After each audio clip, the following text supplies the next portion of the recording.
Que la gracia de Dios sea con cada uno de nosotros, queridos hermanos y amigos. Bienvenidos al Instituto Bíblico Internacional La Gracia, que como una vez más, como todas las semanas, estamos juntos para estudiar la palabra de Dios. Quiero darle a ustedes la más cordial bienvenida a este tiempo en el que vamos a estar estudiando lo que la Biblia enseña acerca de la iglesia. Estamos en la materia la iglesia, la obra maestra de Dios. Mi nombre es Nelson Hernández, director de este Instituto Bíblico Internacional La Gracia. Todo es por la gracia de Dios, nada es porque nosotros lo merezcamos. Comprendemos que no somos nada sin la gracia de Dios. Dice el apóstol Pablo en 1 Corintios 15:10, pero por la gracia de Dios soy lo que soy. Todo lo que nosotros somos, lo somos por la gracia de Dios. Así que me da mucho gusto darle una cordial bienvenida a usted que se está uniendo a nuestros estudios. Vamos a nuestro estudio inmediatamente, que se titula El crecimiento de la iglesia. Vamos a estar hablando hoy acerca de este tema muy importante. El crecimiento de la iglesia a la manera de Dios, no a la manera de los hombres. Para hablar del crecimiento de la iglesia a la manera de Dios, no a la manera de los hombres, tenemos que ir a la Biblia. Tenemos que ir a la palabra de Dios para comprender cómo puede crecer la iglesia. ¿Cómo debe crecer la iglesia? ¿Qué es lo que debemos hacer nosotros? ¿Y qué es lo que Dios hace para que la iglesia pueda tener el crecimiento que Dios desea? Entonces, hemos visto hasta hoy ya varios temas. Hemos hablado del fundamento de la iglesia, que es la persona y la obra acabada de Cristo. Vimos también acerca de la misión de la iglesia y la alimentación de la iglesia vía sana doctrina. Así que antes de entrar de lleno a nuestro estudio, le invito a que oremos. Padre, muchas gracias porque de nuevo, Señor, vamos a estudiar tu palabra. Gracias porque estamos estudiando acerca de la iglesia, la obra maestra que tú estás edificando en la tierra. Te damos gracias por cada creyente salvo por tu gracia. Gracias, Señor, por este ministerio en el que nos permites enseñar tu palabra. Gracias por Telecamuapa, que nos permite enseñar a nuestros estudiantes en la ciudad de Camuapa y también por medio de ellos poder enseñar a muchos creyentes en diferentes partes del mundo. Gracias te damos porque podemos usar algunas plataformas para poder extender esta enseñanza más allá de Nicaragua. Bendice, Señor, a todos los estudiantes. Bendice también a los estudiantes de Diriamba, aquí en el departamento de Carazo, en Nicaragua, que también están siguiendo esta enseñanza, a los hermanos de Managua, a los hermanos en Tipitapa, a diferentes creyentes en diferentes partes de Nicaragua y también, Señor, en diferentes partes del mundo. Queremos pedirte que tu palabra abra nuestro entendimiento y que el Espíritu Santo nos dirija en todo lo que estamos haciendo. Te lo pedimos en el nombre de Jesús, nuestro Salvador y Señor. Amén. Muy bien, le decía que hemos hablado acerca del fundamento de la iglesia. La iglesia está fundada en la persona y la obra acabada de Jesucristo.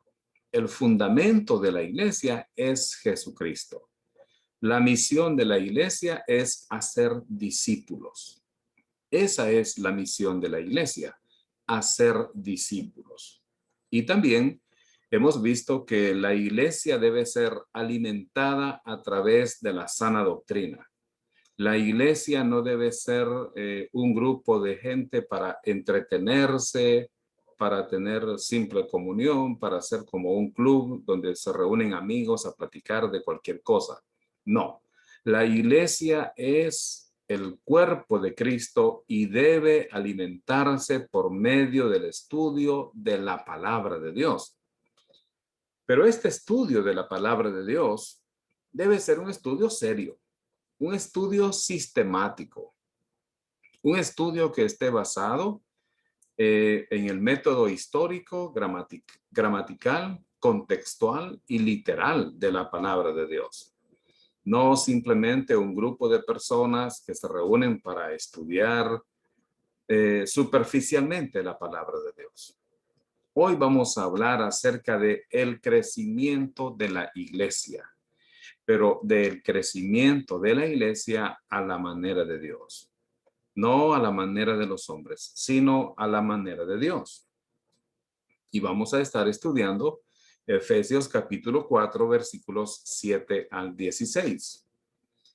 Queridos hermanos, 200 años antes de Cristo, el Imperio Romano comenzó a dominar el mundo de esa época.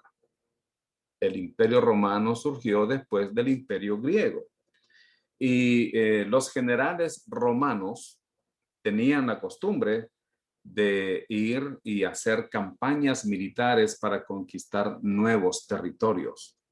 Los generales del imperio eran hombres muy poderosos en muchos sentidos e iban conquistando territorios nuevos, iban conquistando nuevos territorios para extender el imperio romano, y a donde ellos iban sometían a los pueblos, sometían a las naciones.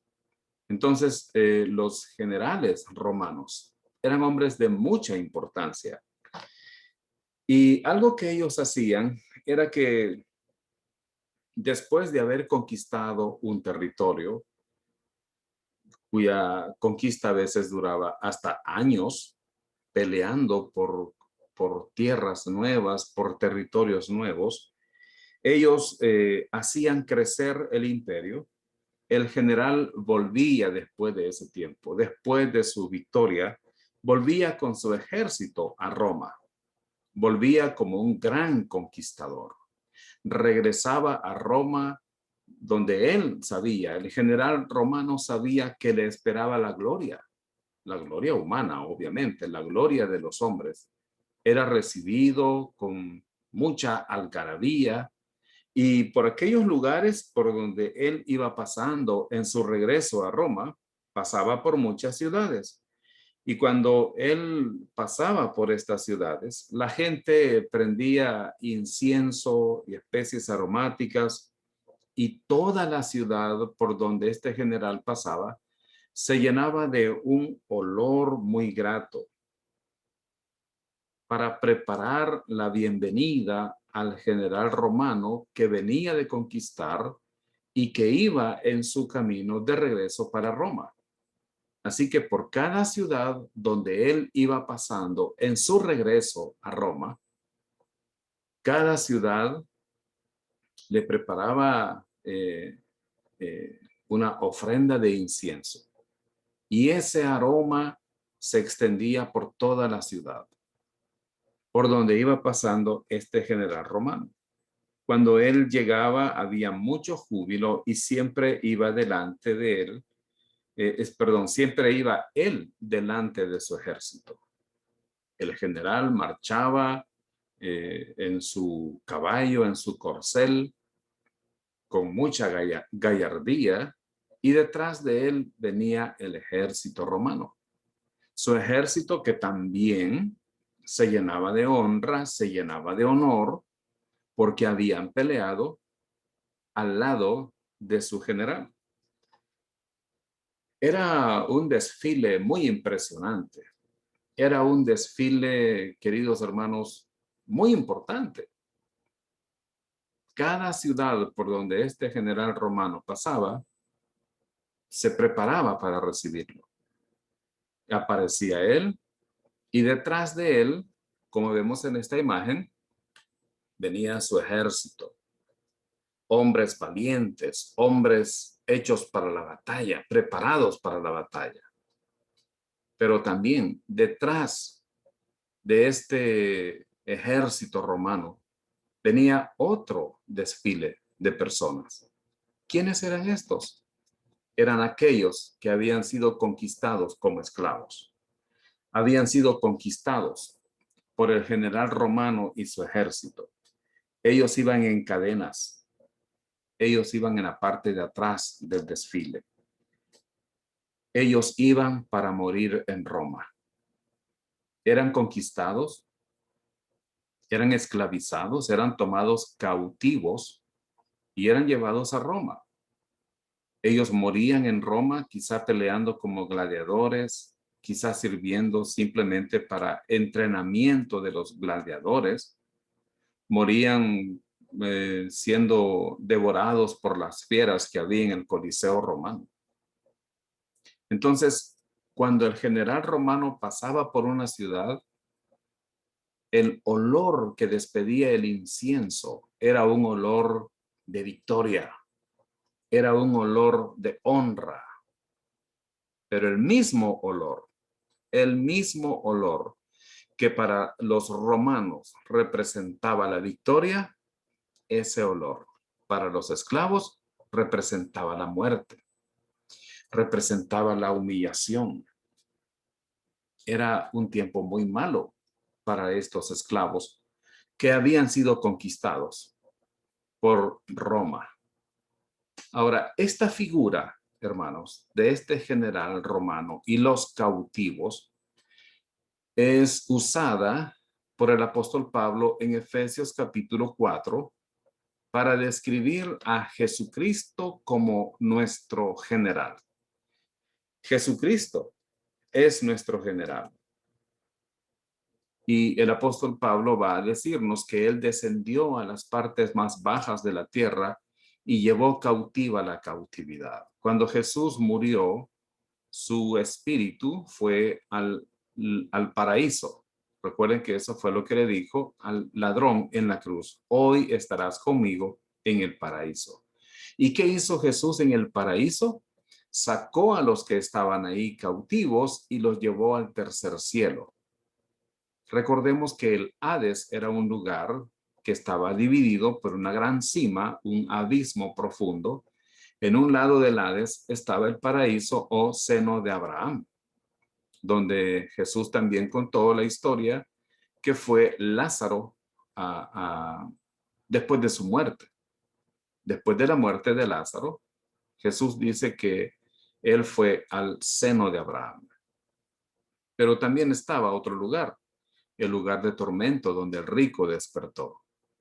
¿A quiénes llevó Jesús? A los que estaban en el paraíso o en el seno de Abraham. ¿A dónde llevó esas almas? Las llevó al tercer cielo, según lo vemos en 2 de Corintios capítulo 12. Entonces, hermanos, Jesús es el conquistador, el general romano, y él viene con su ejército y con aquellos que su ejército es, en este caso, los que él conquistó, aquellos que estaban en el lugar llamado el seno de Abraham, pero también está en el mismo lugar, en el Hades, el lugar de tormento. ¿A quiénes llevó Jesús? A su ejército, a los salvos. ¿A dónde los llevó? Los llevó al tercer cielo. Entonces vamos a leer lo que dice Efesios capítulo 4, versículos 7 al 16. Pero a cada uno de nosotros fue dada la gracia conforme a la medida del don de Cristo.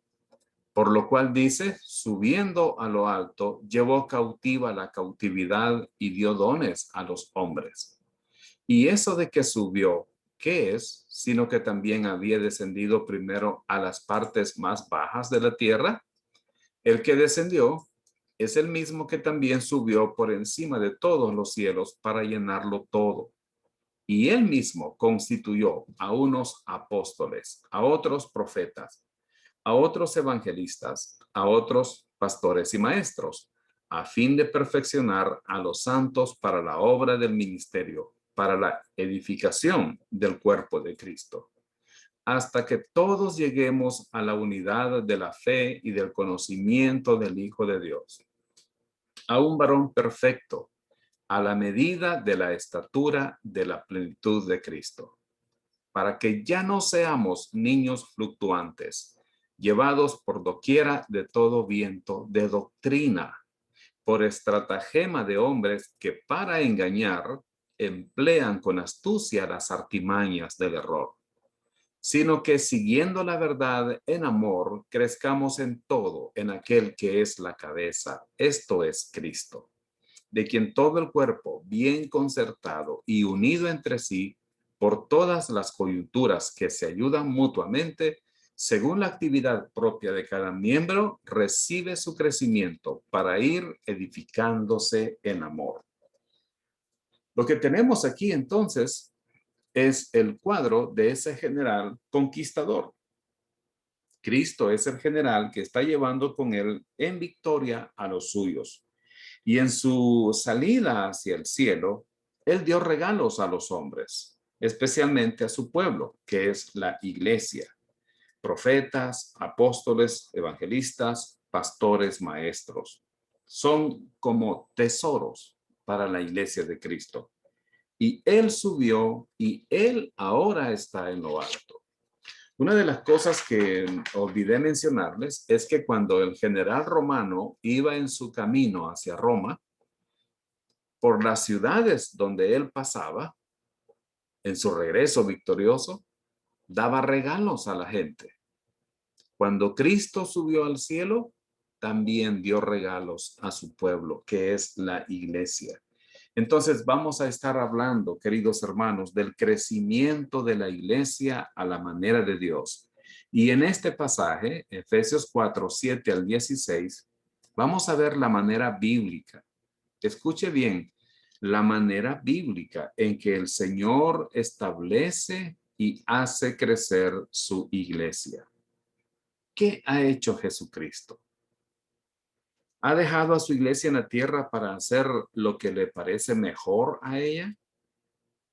¿Ha dejado el Señor a la iglesia para que empiece a inventar cosas? ¿O será que nuestro general victorioso, Jesucristo, ha dejado a la iglesia en la tierra con regalos y con información para que ella vaya de triunfo en triunfo? Sí, esto es lo que él ha hecho.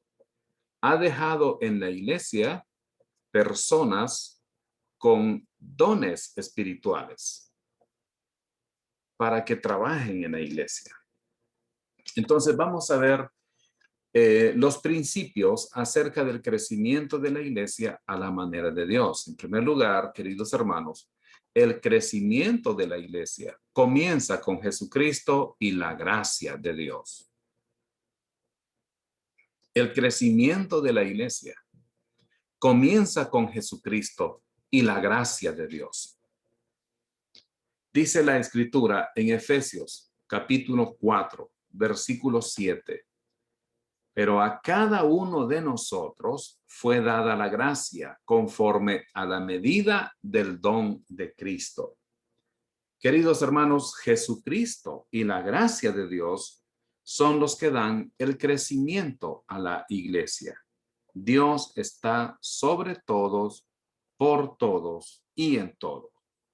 Y claro, obviamente Dios no está en los que no han creído en Cristo, pero Él está por sobre todos. Ahora, ¿qué dice la Escritura en Efesios 4:7? Pero a cada uno de nosotros. Cuando Él dice a cada uno de nosotros, se refiere a los creyentes. ¿Qué significa esto? Este versículo 7, queridos hermanos, dice que a cada uno de nosotros, a cada creyente, le fue dada la gracia de Dios. No hay un solo creyente que no haya recibido la gracia de Dios. No hay un solo creyente que no haya recibido la gracia de Dios.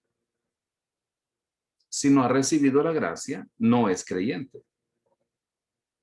Eso significa, hermanos, que Dios nos ha dado lo que necesitamos para esta vida, para vivir esta vida.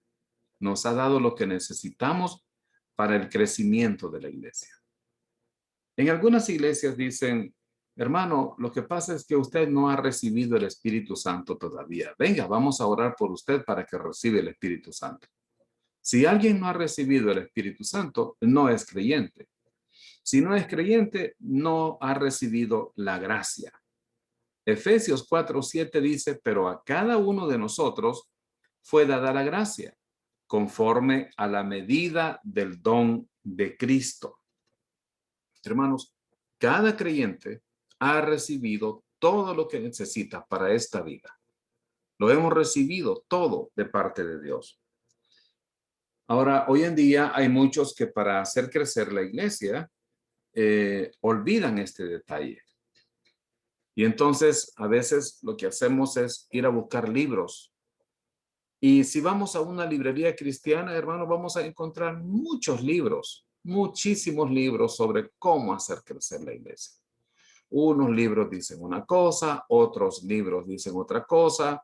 Vamos a buscar el libro del pastor fulano de tal, buscamos el libro del otro pastor fulano de tal. Pensamos que un libro es bueno si es grueso, si tiene muchas páginas, si habla de muchas cosas.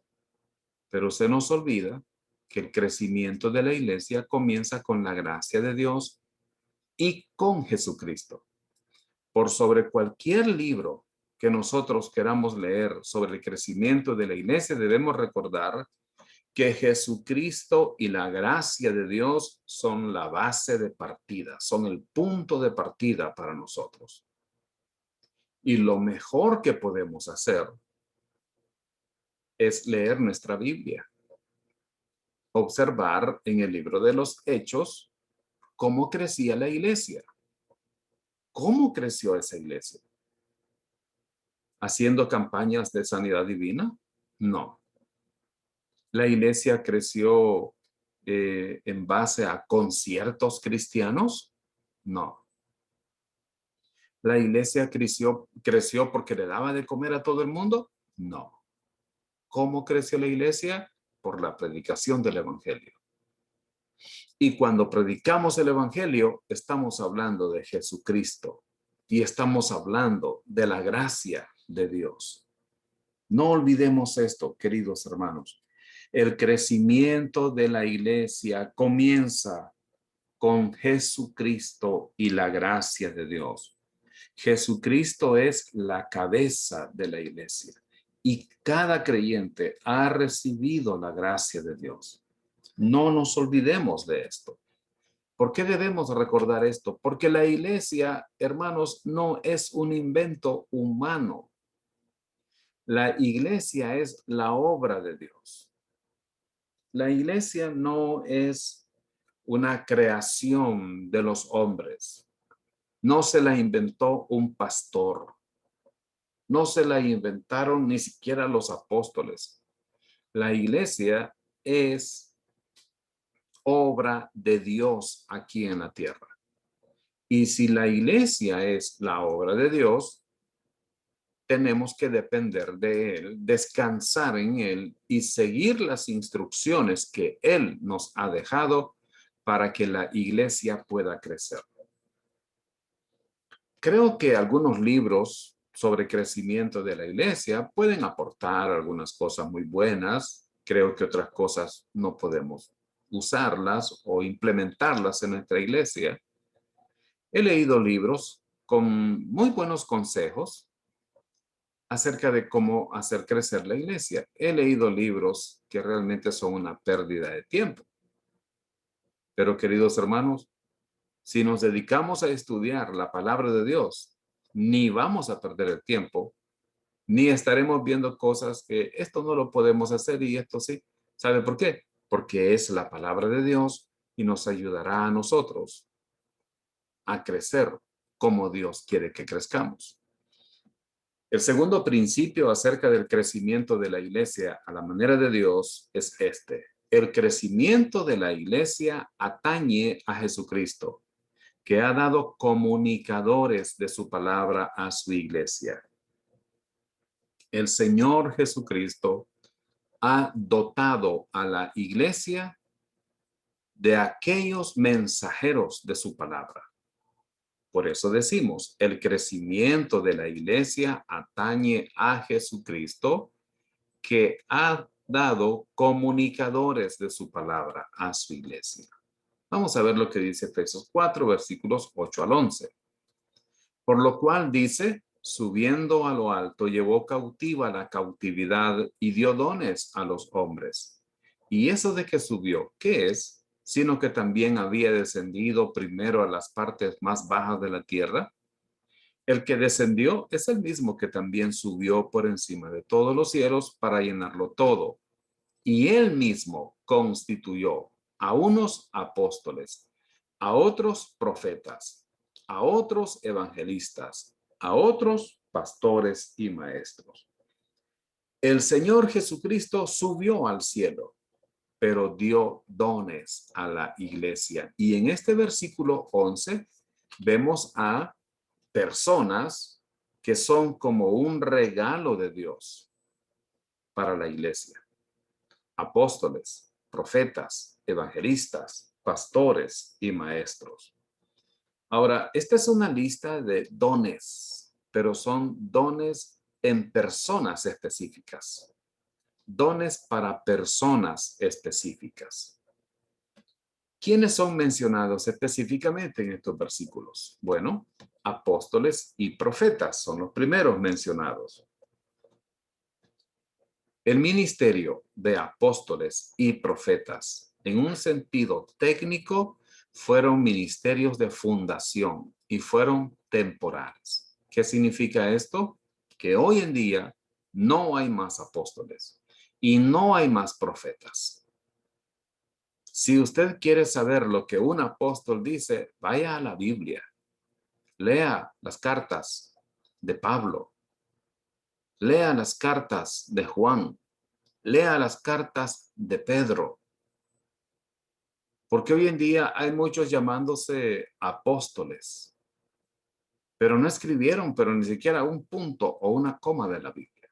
Son apóstoles falsos. ¿Por qué son falsos? Porque el ministerio de apóstol y también el de profeta fueron dados para fundar la iglesia, para establecer la iglesia, tal como dice Efesios 2:20, que la iglesia está fundada en los apóstoles y profetas. Ellos pusieron el fundamento, ellos pusieron la base, pero luego ese ministerio terminó. Ahora tenemos evangelistas y pastores maestros, que son ministerios actuales de edificación para la iglesia. Hermanos, algunas personas dicen que en Efesios 4:11 hay 5 ministerios. No hay 5 ministerios, hay 4 ministerios. El primer ministerio es apóstol. Luego tenemos profetas, luego evangelistas y luego una persona en la que hay 2 dones, pastor, maestro. Pastor, maestro. Significa que un pastor tiene que ser un maestro de la Biblia, porque ese es uno de los requisitos para ser pastor, apto para enseñar. Pero hay otro don llamado el don de enseñanza o el don de maestro, pero no todos los que tienen el don de maestro son pastores. No, no todos. Hay maestros en la iglesia que son muy buenos para enseñar la palabra de Dios, que explican la palabra de Dios con una claridad, una sencillez y una eficacia muy buena, pero no son pastores. No tienen el cuidado de las ovejas. En cambio, los pastores, escuchen bien, los pastores tenemos que ser maestros. Tenemos que ser maestros de la palabra de Dios. Entonces, hay evangelistas y pastores maestros hoy en día. Estos son los ministerios. Y estos ministerios son para crecimiento de la iglesia. En el pasado hubo apóstoles y hubo profetas. ¿Tenemos todavía enseñanza de apóstoles? Sí, sí la tenemos en la Biblia. Si usted quiere saber la enseñanza de los apóstoles, vaya a la Biblia. Si usted quiere conocer las profecías, si usted quiere saber qué dicen los profetas, vaya a la Biblia. Y deje de estar oyendo a apóstoles falsos y a y a profetas falsos, que lo único que profetizan son cosas falsas. Hoy en día Dios ha dejado en la iglesia evangelistas y pastores maestros para que ellos trabajen en el crecimiento de la iglesia. Veamos el principio número 3. El crecimiento de la iglesia requiere que los dotados comunicadores de la verdad de Dios se concentren en capacitar a los santos por medio de la sana doctrina. Lo que Dios espera, hermanos, es que los pastores, maestros, estén enfocados en equipar, en entrenar o en capacitar a los santos. ¿Cómo se les entrena? Por medio de la sana doctrina. Dice la Escritura en Efesios 4:12, a fin de perfeccionar a los santos. Recuerde que el versículo 11 dice, y él mismo constituyó a unos apóstoles, a otros profetas, a otros evangelistas, a otros pastores y maestros, a fin, o sea, con el propósito de perfeccionar a los santos. ¿Qué significa capacitar o perfeccionar? Es equipar, es llevar al creyente al máximo crecimiento posible.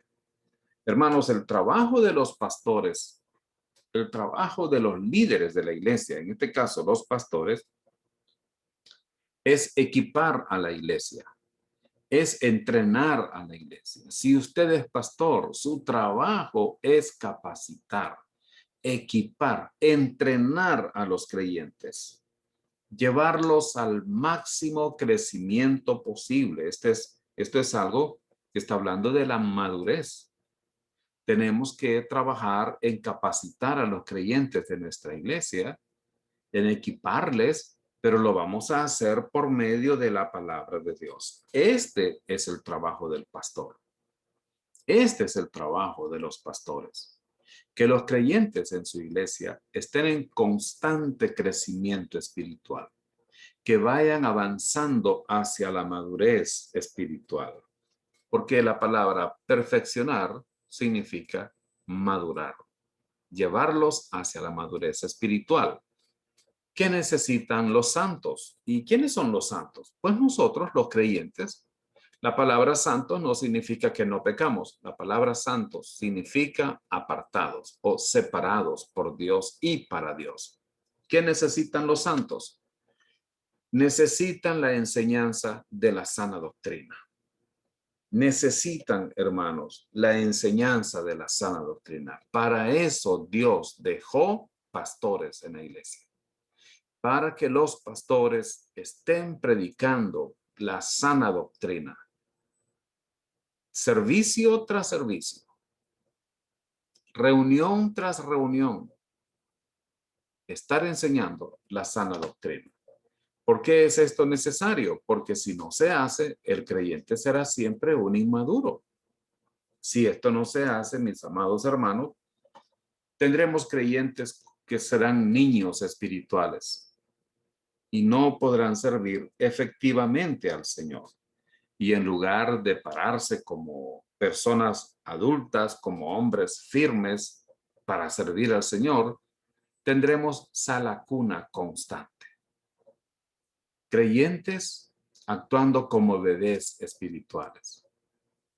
Lo que tenemos que hacer, queridos hermanos, pastores, es perfeccionar, capacitar a los santos, que ellos estén aprendiendo constantemente a tener comunión con el Señor, una dependencia diaria en Cristo, que sean hombres y mujeres que aprendan a vivir por fe en medio de las circunstancias difíciles de la vida, en medio de todas las circunstancias en nuestra vida.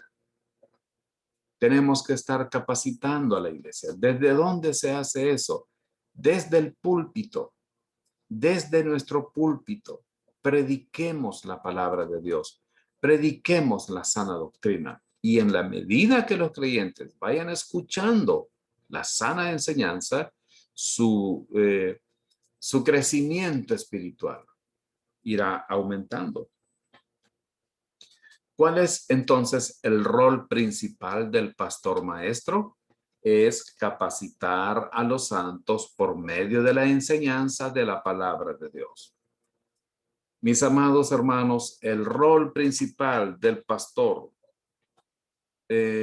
no es dar latigazos a la gente desde el púlpito en cada predicación. No se trata de estar castigándolos.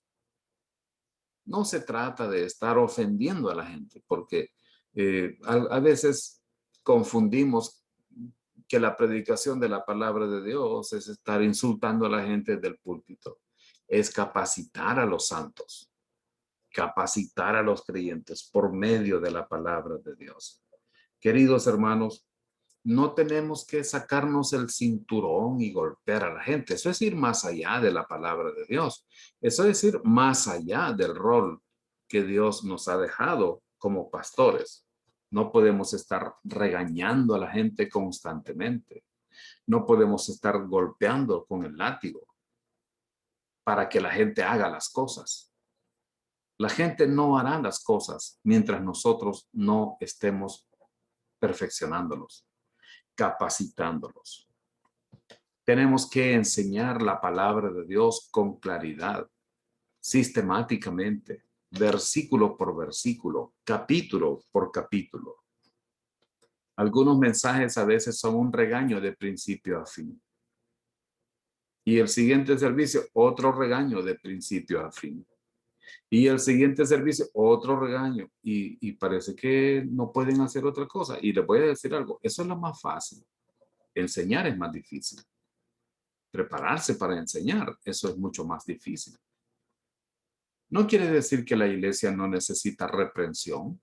Sí, la iglesia necesita reprensión, pero también necesita instrucción. También necesita que le estemos enseñando la palabra de Dios. Veamos el principio número 4, sobre el crecimiento a la manera de Dios, no a la manera de los hombres. El crecimiento de la iglesia necesita que los santos capacitados hagan la obra del ministerio. El crecimiento de la iglesia necesita que los santos capacitados, una vez que han sido capacitados, hagan la obra del ministerio. Entonces, esto es bueno saberlo porque no es el pastor quien debe hacer todo. No es el pastor quien tiene que hacer todo en la iglesia. El trabajo del pastor es capacitar a los creyentes para que ellos también trabajen, para que ellos también hagan la obra del ministerio. Por eso dice la Escritura, a fin de perfeccionar a los santos para la obra del ministerio. Si un pastor quiere hacerlo todo en la iglesia, va a envejecer muy rápido y quizá va a morir prematuramente. No podemos hacerlo todo y no debemos hacerlo todo. Dios no nos ha dicho que hagamos todo en la iglesia. Entonces vamos a capacitar a otros creyentes para que ellos también trabajen. Y hay muchas cosas que hacer en la iglesia. En la iglesia, trabajo es lo que sobra para todos.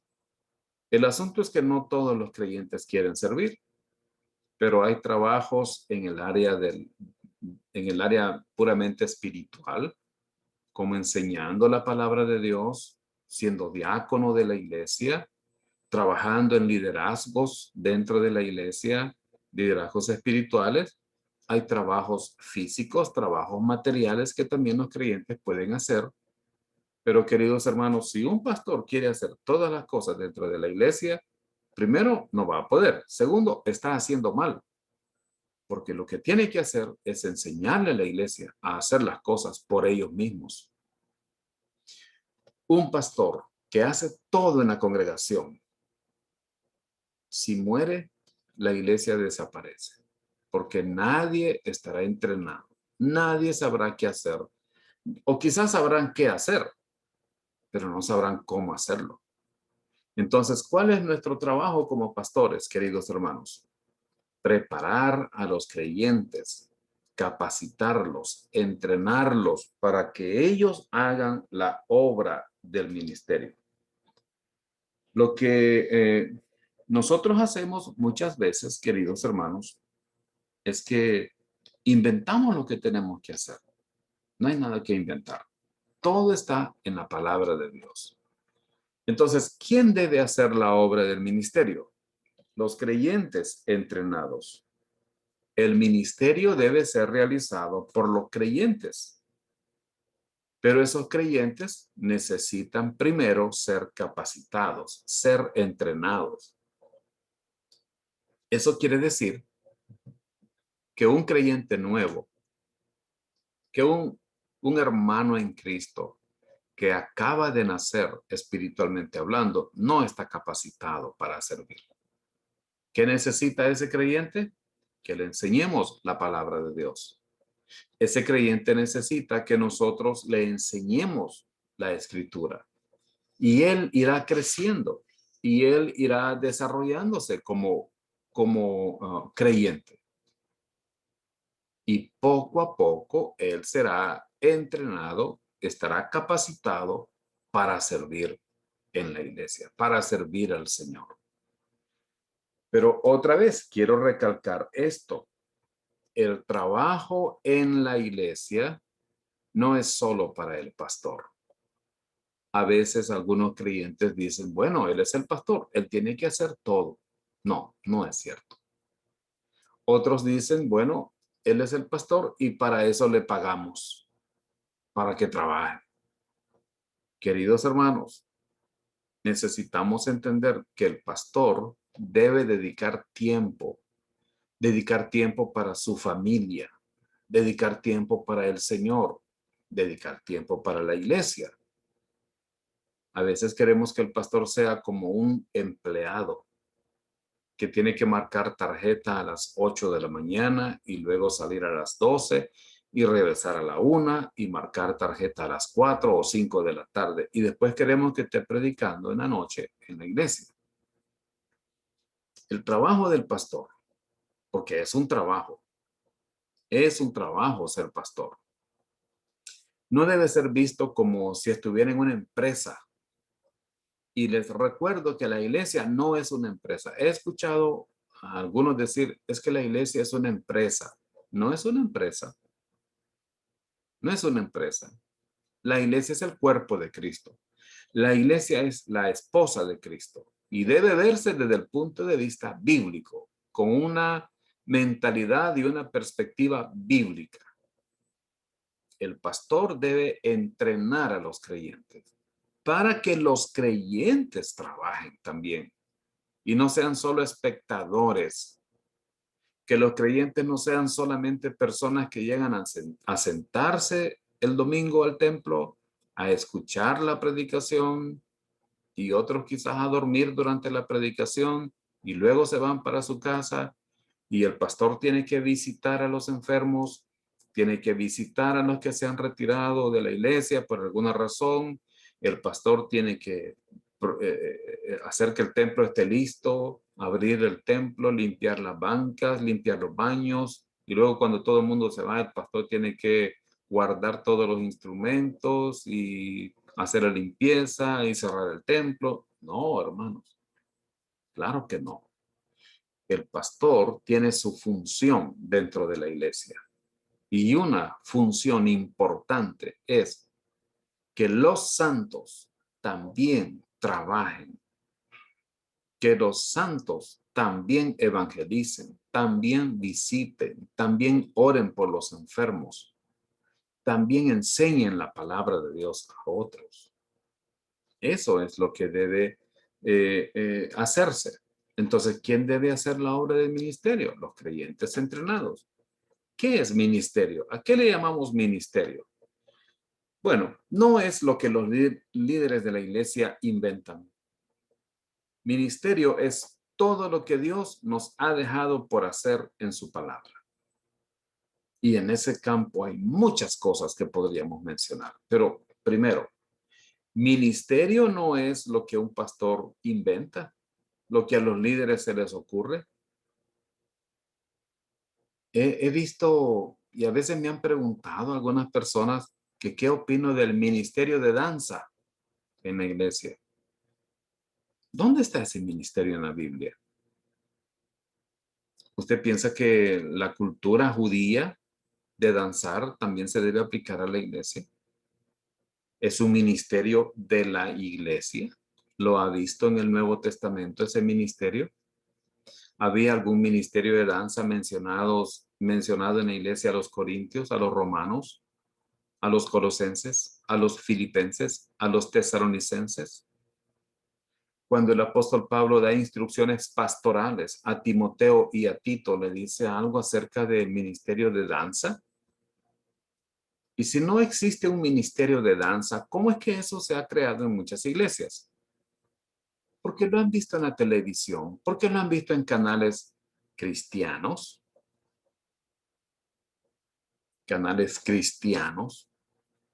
y piensan que eso es lo que la Biblia dice. No existe ministerio de danza en la iglesia. Son inventos de los hombres. Ahora, ministerio es todo lo que Dios nos ha dejado por hacer en su palabra. Y de eso vamos a hablar en nuestra próxima lección. Ahora, ¿el ministerio es una obra? Sí, es la obra de Dios. El ministerio, queridos hermanos, es la obra de Dios y tiene como propósito beneficiar a la iglesia. El ministerio tiene como propósito beneficiar el trabajo del cuerpo de Cristo en la tierra.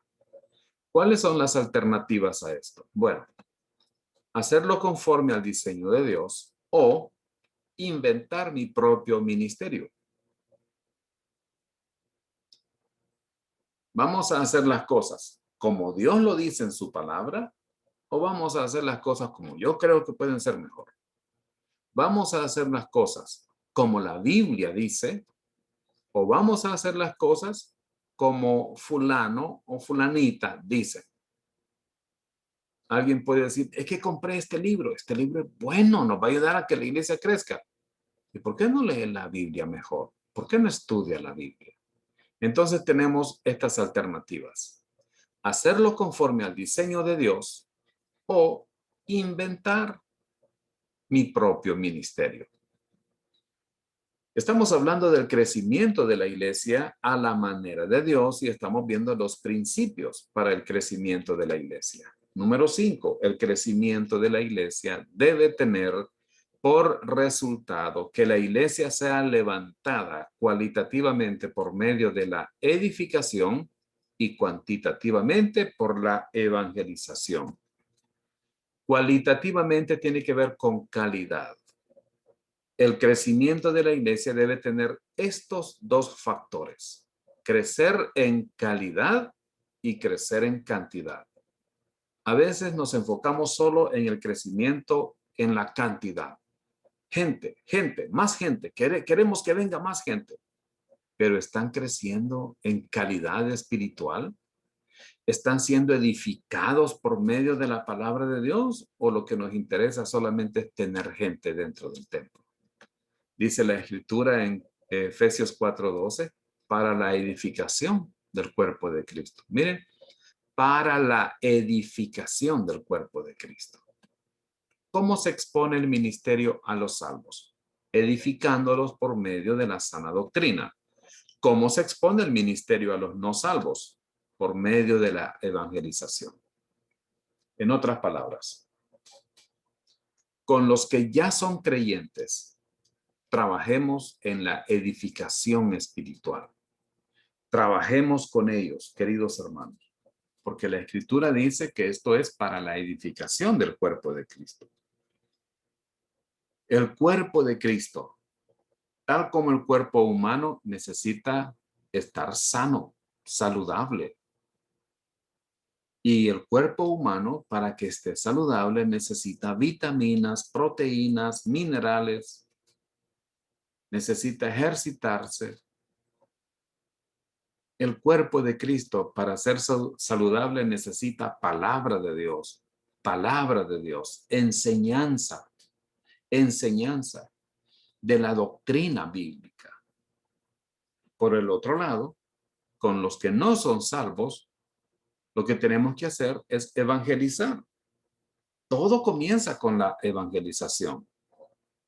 Nadie puede ser salvo si no ha sido evangelizado antes. Después de ser evangelizado es que necesita este creyente ser edificado, pero primero vamos a trabajar en su en su evangelización, en que el no salvo llegue a ser salvo por medio del evangelio de la gracia de Dios. Ahora, aquí tenemos un diagrama. ¿Cómo comienza todo esto? Comienza evangelizando. Comienza por medio de la predicación del evangelio. Vamos a evangelizar. Necesitamos salir a evangelizar a los que no son salvos. Necesitamos predicar el evangelio a los que no han creído en Cristo y que van rumbo al infierno. Evangelizamos para que la gente sea salva, para que la gente tenga la oportunidad de poner su fe en Cristo Jesús. Una vez que son evangelizados, ¿qué debemos hacer? Vamos a estar edificándolos. Al creyente hay que estarlo edificando. Comenzamos evangelizando y luego edificando. ¿Cómo edificamos al creyente? Por medio de la enseñanza sistemática de la sana doctrina, para que lleguen a ser maduros, para que lleguen a ser capacitados para servir. Y una vez que son capacitados para servir, ahora ellos pueden estar siendo equipados para la obra del ministerio. Y seguimos evangelizando, y seguimos edificando, y seguimos equipando, y este es un círculo en el que vamos a estar siempre trabajando para que todo esto traiga exaltación a nuestro Señor Jesucristo, para que todo esto traiga gloria a nuestro Señor Jesucristo. Entonces, el trabajo del pastor es muy precioso. El trabajo del pastor es un trabajo precioso. Alguien dijo, si Dios te está llamando a ser pastor, no te rebajes siendo rey en la tierra. Porque es mejor ser pastor, hermanos, que ser un rey sobre esta tierra. Es cierto que los reyes aquí disfrutan de muchas cosas, pero nosotros, los siervos de Dios, un día estaremos con el Señor. Entonces el trabajo del pastor es muy precioso y delicado. Es equipar a los creyentes. Es entrenar a los creyentes para que ellos, los creyentes, lleguen a ser fuertes y hagan la obra del ministerio. Y de esta manera el cuerpo de Cristo vaya creciendo cualitativamente y cuantitativamente. Para que el cuerpo de Cristo pueda crecer en calidad espiritual y en cantidad también. ¿Cuánto tiempo toma todo este proceso? Hermanos, toma toda la vida de la iglesia en la tierra. Toda la vida de la iglesia en la tierra. Sabemos que nuestra vida comienza, nuestra vida cristiana comienza con la justificación. Fuimos salvos por la gracia de Dios, por medio de la fe en Cristo Jesús. En el momento que nosotros pusimos nuestra fe en Cristo, en ese momento fuimos declarados justos delante de Dios. Eso quiere decir la justificación. Es la acción de Dios por medio de la cual Él nos declara justos. ¿Qué viene después de la justificación? La santificación. Aquí estamos siendo edificados, estamos siendo capacitados, siendo entrenados para la obra del ministerio. ¿Y cuál es nuestra meta? Es la glorificación. Cuando estemos con el Señor, cuando seamos ya sea arrebatados o resucitados para estar con Cristo. Entonces, ¿qué tenemos que estar haciendo durante toda nuestra vida, hermanos? Evangelizando, edificando y equipando a los creyentes. Pastores, queridos hermanos pastores, ese es nuestro trabajo. Pongamos mucho énfasis. Hagamos mucho énfasis en esto. Pensemos, ¿estoy capacitando a los creyentes? ¿Les estoy enseñando la palabra de Dios? ¿Están siendo los creyentes eh, fortalecidos por medio de la enseñanza? ¿Pueden ellos tener discernimiento sobre lo que van a hacer?